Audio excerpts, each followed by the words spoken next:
군인 출신 아닌 군 출신이 아닌 장관이 와야 된다. 근데 네. 이 부분은 사실 미국 같은 경우는 그렇죠. 이미 그렇게 되고 있었잖아요. 예, 미국 같은 경우는 2차 세계대전 이후에 뭐 한 30명 가까이 이제 국방부 장관이 바뀌었는데요.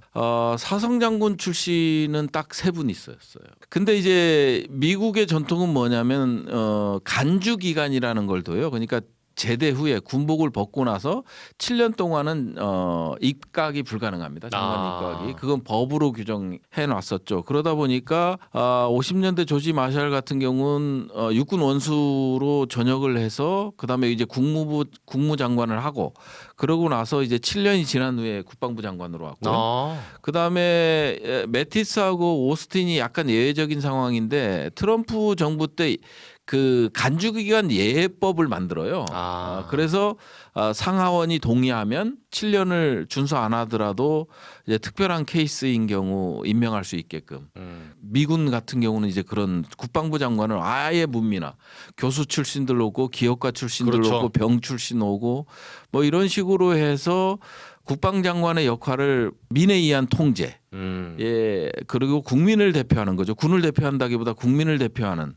좀 전에 이제 김종대 의원이 다녀갔습니다마는 제가 김종대 의원 보좌관 할 때 이 법을 발의했어요.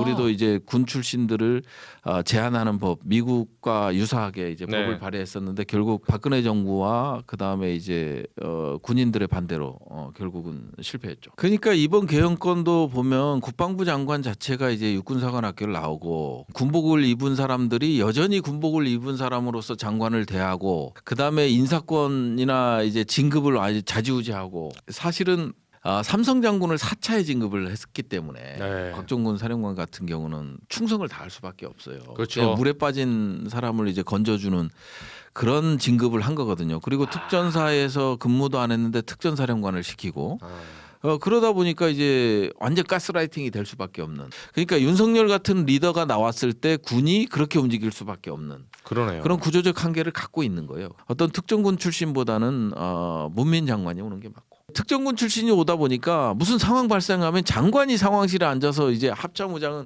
가만 서 있고 그다음에 이제 장관이 지시하는 그런 아이러니한 상황들이 모순된 상황들이 많이 발생하잖아요. 그렇죠. 다 육사니까. 제가 대변인 날 때도 그렇고